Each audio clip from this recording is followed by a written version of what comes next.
وہ چھوڑ دیں بات کہ الیکشن دوبارہ ہوں, ہمارا مینڈیٹ واپس کریں, وی آل نو چیز ہے کہ عمران خان باہر ہیں, وہ ان کے لیے میکسیمم ہے, یہ دے نہیں سکتے. دوسرا اچھک صاحب ٹھیک ہے, is very good to talk to میاں صاحب سے بات کرنے کے لیے بہترین انسان ہے, زرداری صاحب سے بات کرنے کے لیے بہترین انسان ہے, لیکن فوج سے بات کرنے کے لیے جب اس لیول پہ بات جائے گی وہ بالکل ایکسیپٹیبل نہیں ہے. نہ وہ فوج کو ایکسیپٹیبل ہے, نہ انہیں فوج کو شاید ایکسیپٹیبل ہو, لیکن وہ بالکل نہیں ہے. ان کی پوری تاریخ ہے, ایک ہسٹری ہے ان کی انسٹیٹیوشن کے ساتھ, اور ابھی بھی آپ ان کے لیٹسٹ بیانات دیکھیے جو جلسوں میں بھی باتیں کی ہیں, جو ہر جگہ کی ہیں, وہ بہت ہی ڈائریکٹ اور بہت ہارڈ ہٹنگ ہے. اس معاملے میں یہ کہ عمران خان سے ان کی اسٹیٹمنٹس مائلڈ نہیں ہیں, بلکہ کئی جگہ ان سے بھی شاید زیادہ سخت ہوں.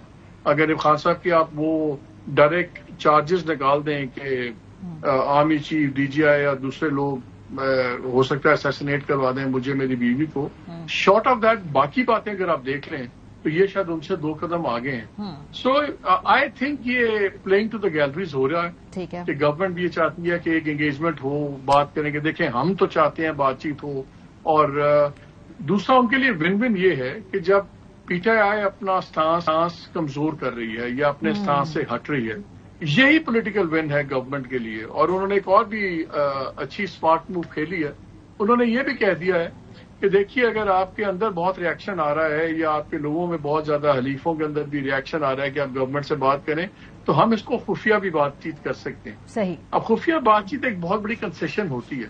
سو آئی تھنک یہ ڈائلاگ کہیں پہنچے گا نہیں. حجتی ہے. اول تو ابھی شروع بھی نہیں ہوا ہے. حجتی ہے. صحیح بات. اگر شروع بھی ہوگا تو کہیں پہنچے گا نہیں, اور مجھے اس میں کچھ بھی پی ٹی آئی کے لیے نکلتا نظر نہیں آتا. ٹھیک ہے منیب, آپ کو بھی یہ حجت نظر آتی ہے؟ رانا ثناءاللہ صاحب نے اچک زئی صاحب سے رابطہ کیا, آئی ایم ایزیومنگ کہ یہ نواز شریف صاحب کے ایما پر ہی کیا ہوگا. مجھے نہیں معلوم کہ شہباز شریف صاحب اور نواز شریف صاحب اس معاملے کے اوپر سیم پیج پہ ہے یا نہیں ہے, لیکن اس کا کوئی کہیں جاتا ہوا دکھائی دے رہا ہے آپ کو؟ بہت شکریہ. دیکھیے یہ نان سٹارٹر ہے وہ اس لیے بھی, اور میرے خیال میں یہ بات ہم شاید سب کو پتا ہے کہ حکومت کے پاس جو تحریک انصاف کو چاہیے, جس طرح مالک صاحب کہہ رہے تھے, وہ حکومت کے پاس نہ دینے کی کیپیسٹی ہے سب سے پہلی بات, نہ حکومت کی وہ دینے کی نیت ہے. دوسری بات یہ ہے کہ رانا ثناءاللہ صاحب کی جو گفتگو اچک زئی صاحب سے ہوئی ہے, میں نے اس پہ بھی تھوڑی سی وہ اس کے بارے میں جاننے کی کوشش کی ہے. وہ زیادہ تر روٹین کی پولیٹیکل ڈائلاگ کی باتیں ہیں, سیاسی ڈائلاگ کی, یا اسمبلی کے اندر جو معاملات چل رہے ہوتے ہیں بہت سے ان حوالوں سے ہے. سیاسی ڈائلاگ کی بات کی ہے رانا ثناءاللہ صاحب نے اچک زئی صاحب سے. ان سے جب میں نے رانا ثناءاللہ صاحب سے باقاعدہ طور پر بھی پوچھا تو انہوں نے یہی کہا کہ دیکھیے ان سے ہمارا تعلق اب کا نہیں ہے, ہمارے بڑے پرانے تعلق ہیں ان کے ساتھ, اور 2014 سے 24 تک تو بڑا قریبی تعلق رہا ہے, اور انہوں نے اور ابھی بھی بڑا احترام والا تعلق ہے اچک زئی صاحب سے. بٹ بیونڈ دیٹ کوئی ایسی چیز نہیں ہے جو اچک زئی صاحب نے نیگوشیٹ کروا لی ہو پی ایم ایل این سے تحریک انصاف کے لیے. اور دوسری بات یہ ہے کہ جو ملاقات بیرسٹر غور خان صاحب کی اور جو عمر ایوب صاحب کی یا اسپیکر صاحب کے سامنے بھی ہوئی, اس میں بھی زیادہ تر بات کوئی جی آپ نے فلانی چیز پر ڈیبیٹ نہیں ہونے دی, اور پلس ظاہری بات کہ عمران خان صاحب کے ساتھ یہ زیادتی ہو رہی ہے, عمران خان کے ساتھ وہ زیادتی ہو رہی ہے, اراؤنڈ دیٹ وہ بات ہوئی. نہ کوئی حکومت کی طرف سے انہیں کچھ آفر کر سکتا ہے, نہ وہ کر سکتے ہیں. اور دوسری اس پورے جو نظام کے سگنیٹری ضرور ہم کہہ سکتے ہیں, زرداری صاحب بھی ہیں, میاں نواز شریف صاحب بھی ہیں, بٹ اس کا جو پورے نظام کا جو گارنٹور ہے وہ تو فوج ہے, اسٹیبلشمنٹ ہے. وہ ظاہری بات ہے, وہ اس کے اندر ان کی مرضی کے بغیر تو نہ کوئی ڈائلاگ آگے جا سکتا ہے, نہ ہی کچھ ایسا حکومت کبھی کنسیڈ کر سکتی ہے یا مان سکتی ہے یا کمٹ کر سکتی ہے کہ ہم دینے لگے ہیں تحریک انصاف کو. From a very minute thing to the maximum, ہر چیز راولپنڈی یا اسلام آباد کے خود. سو پھر وہ عمران خان صاحب صحیح کہتے ہیں کہ جی ان کے پلے کچھ ہے نہیں, یعنی آپ کہہ رہے ہیں کہ پروسیجرل لیول کی چھوٹی موٹی جو باتیں ہیں پارلیمانی حد تک وہ ہو رہی ہوں گی. مالک صاحب, مولانا فضل الرحمان صاحب کو ہم دیکھ رہے ہیں آج کل بڑے خوش قسمت ہیں, پی ٹی آئی تو خیر ان سے بات چیت کر ہی رہی ہے, لیکن حکومت میں پہلے صدر پاکستان, پھر وزیر اعظم صاحب, وہ ان کے پاس جو نمبر گیم ہے غالباً جو قانون سازی کرنے کے لیے, اس پہ ان سب کی نظر ہے. مولانا صاحب کو کون کیا آفر کر سکتا ہے؟ اپوزیشن ان ہائنڈ سائڈ تو کچھ بھی آفر نہیں کر سکتی, گورنمنٹ بہت کچھ آفر کر سکتی ہے. ہاں, آپ کے سوال میں آپ کا جواب ہے ماریا کہ کون آفر کر سکتا ہے, وہ گورنمنٹ کر سکتی ہے. لیکن آپ ایک چیز دیکھیے کہ مولانا صاحب نے اپنا ڈیمیج کنٹرول بھی کیا, ان کو سمجھ آ گئی ہے کہ پہلے ان کا خیال تھا شاید, ہم تو وی کین اونلی گیسٹیمیٹ, کہ انہوں نے دیکھا کہ اگر میں عمران خان کے ساتھ چلتا ہوں، ایک اپوزیشن کی پالیٹکس کرتا ہوں، اینٹی اسٹیبلشمنٹ بیانیہ، تو میرا ایک پولیٹیکل اس میں ڈیویڈنڈ ہے، میرا ووٹر بنتا ہے، میری چیزیں بنتی ہیں. اب ان کو شاید اندازہ ہو گیا ہے کہ باتیں بہت آگے نکل گئی ہیں، اور اگر عمران خان صاحب کے ساتھ انہوں نے چلنا ہے تو پہلے ان کو بہت زیادہ اس کو ڈائریکٹ نقصان اور اٹھانا پڑے گا. ابھی تک وہ صرف ایک الیکٹورل نقصان اٹھایا ہوا ہے. ابھی اگر اس سے آگے جاتے ہیں بڑی فائلیں بھی کھل سکتی ہیں، بہت جھگڑا بھی لگ سکتا ہے، اور ان کو ہورائزن پہ کچھ بھی ریلیف خاصا کو نظر نہیں آ رہی. اور جو ہم ٹاکس پہ، میں ایک چیز اور بات کرتا ہوں، دیکھیے ٹاکس پہ جب آپ جاتے ہیں تو آپ ایک ماحول بناتے ہیں. کیا گورنمنٹ وہ ماحول بنا رہی ہے؟ آپ دیکھیے جو جوڈیشل ریفارمز تیار ہیں، جس میں تعداد بڑھانے سے لے کے جو آرٹیکل 209 اور دوسری امینڈمنٹس کی بھی تیاری ہے، کانسٹیٹیوشنل امینڈمنٹس، وہ اگر نمبرز گیم پوری کرتے ہیں، جس کے لیے مولانا صاحب بہت ضروری ہیں، بہت کرٹیکل ہیں نیشنل اسمبلی کے اندر بھی. سو اس وقت ٹائم آ گیا مولانا صاحب کے لیے to take his pound of flesh. اور میرا خیال ہے کہ وہ جتنا فلرٹ آپ اوپنلی کر رہے ہیں، دیکھیے گورنمنٹ کے ساتھ، اپوزیشن کے ساتھ اوپنلی فلرٹ کرنے میں کوئی نقصان نہیں ہوتا، کوئی پولیٹیکل اس کا نقصان نہیں ہوتا. لیکن جب آپ گورنمنٹ کے ساتھ فلرٹ کرتے ہیں اوپنلی، اور اچانک بڑا بون ہومی ماحول بن رہا ہے، تو اس کا ایک نقصان ہوتا ہے. اور آپ سے میرے سے کہیں زیادہ مولانا صاحب پولیٹیکلی سواب ہیں اور پولیٹیکلی زیادہ میچور ہیں.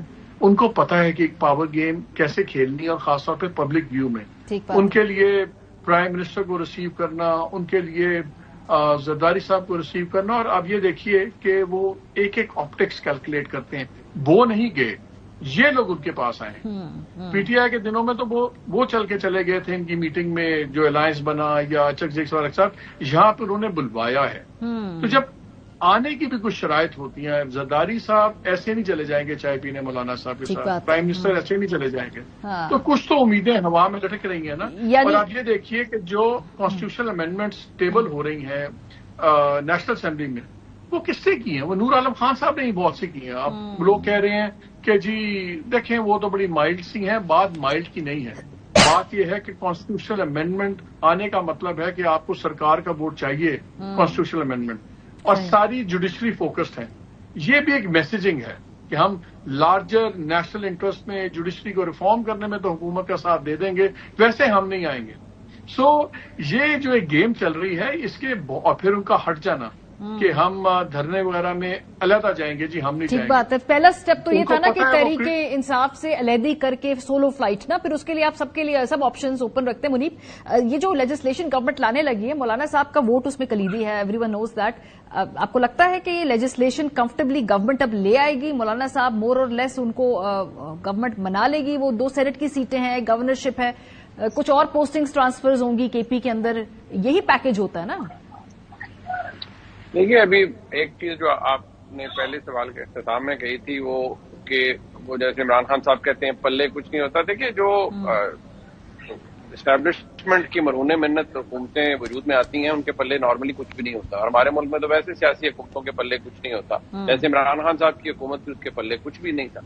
تو آج بھی وہی حالات ہے. لیکن جو مولانا صاحب کا بات ہے، دیکھیے مولانا صاحب کی اہمیت بالکل ہے، وہ ایک قداور شخصیت ہیں، ان کو ضرور ان کے ساتھ کیا جائے گا. لیکن be mindful of the fact کہ جو 41 ممبران ہیں جن کا سٹیٹس الیکشن کمیشن کے نظر میں انڈیپینڈنس کا ہے، they are a very low hanging fruit for government. ان کے اوپر آلریڈی کام ہو رہا ہے، اور پتہ نہیں وہ اس میں کتنے رہ سکتے ہیں، کتنے اپنی جگہ پر کھڑے رہیں گے، کتنے حکومت کے پریشر میں، یا جب میں حکومت کہتا ہوں تو پھر آپ سمجھ لیجئے کہ ریاستی پریشر کے اندر نہیں آئیں گے. وہ تو ڈپینڈ کرتا ہے with obviously only time can tell. لیکن اگر ان میں سے کچھ جو ہیں وہ انہوں نے کسی اور جگہ بیعت کر لی تو آپ کو پتا ہے پھر کچھ بھی ہو سکتا ہے. پھر تو گورنمنٹ کہے گی تھی کہ ٹھیک ہے اب ہم نے کون سا فلور کراسنگ کروائی ہے، 63 اٹریکٹ نہیں ہوتا یہاں پر. تو یہ تو جو الیکشن کمیشن نے تشریح کی سپریم کورٹ کے فیصلے کی، انہوں نے کہا جی کہ جو ایس سی آئی کی درخواست تھی وہ تو ختم ہوگی، وہ تو ریجیکٹ ہوگی، وہ تو پارلیمنٹری پارٹی بھی نہ رہی. تو یہ 41 ممبران کا تو سپریم کورٹ نے بھی نہیں کہا، ان کو تو وقت دیا کہ آپ اپنے پارٹی افیلیشن سرٹیفکیٹ دیں. انہوں نے دے دیے. الیکشن کمیشن نے کہا جی اب تو لیجسلیشن ہو گئی ہے. اب وہ پہلے انہوں نے کہا ویریفائی کون کرے گا، یہ پارٹی فنکشنل نہیں ہے. پھر انہوں نے کہا جی اب تو لیجسلیشن ہوگی، آپ ریوزٹ کر لیں. مین ججمنٹ ابھی آئی نہیں ہے، اپیرنٹلی وہ آتھر ہو رہی ہے. سو ویئر ڈز دس آل گو؟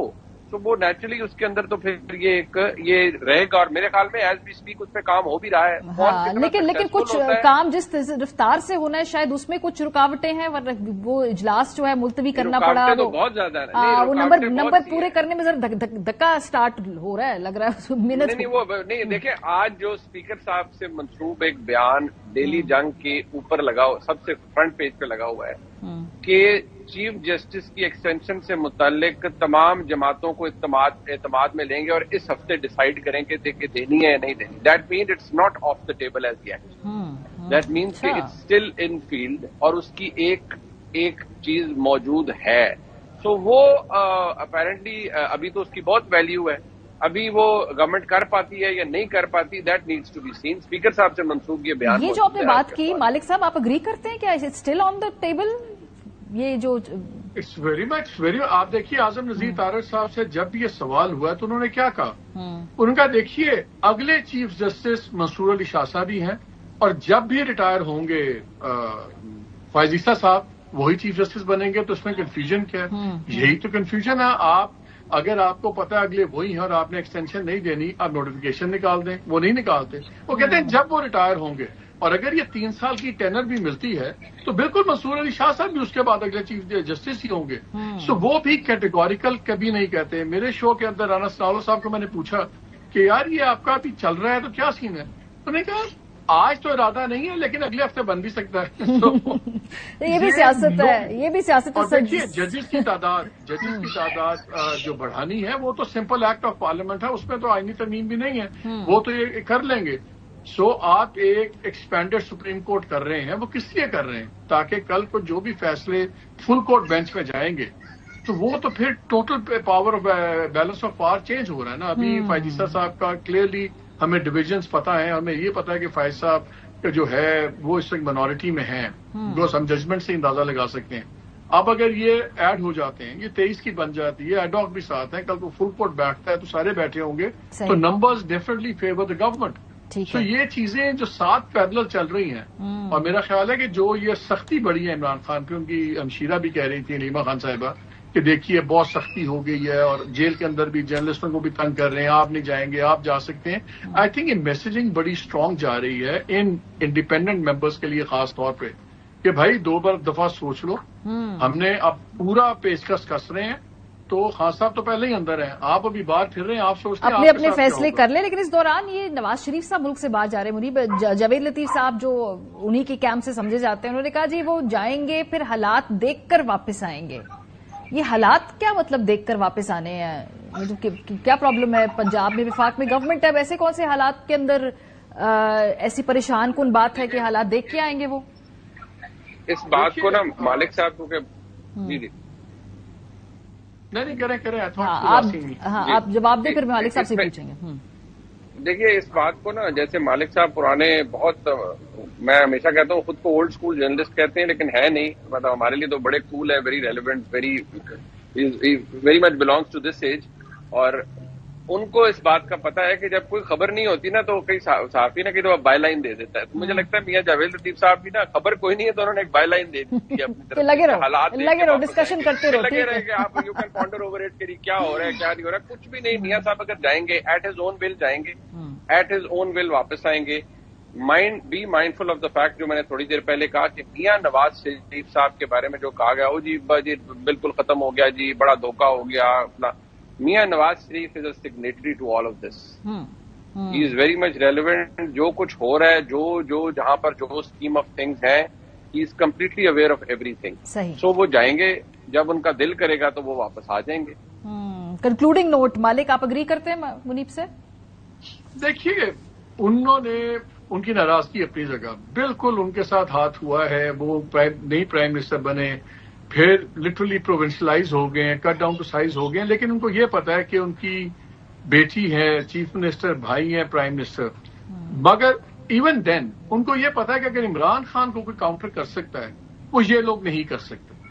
یہ ہر قیمت دینے پہ تیار ہیں کہ ایک بار عمران خان کا ٹھپا بند ہو جائے, اس کے بعد ان کے بیانیے دوبارہ زندہ ہو سکتے ہیں, سب کچھ ہو سکتے ہیں, ووٹ کو عزت دو, سب بیانیے تب تک شیلف پہ رہیں گے جب تک عمران خان کو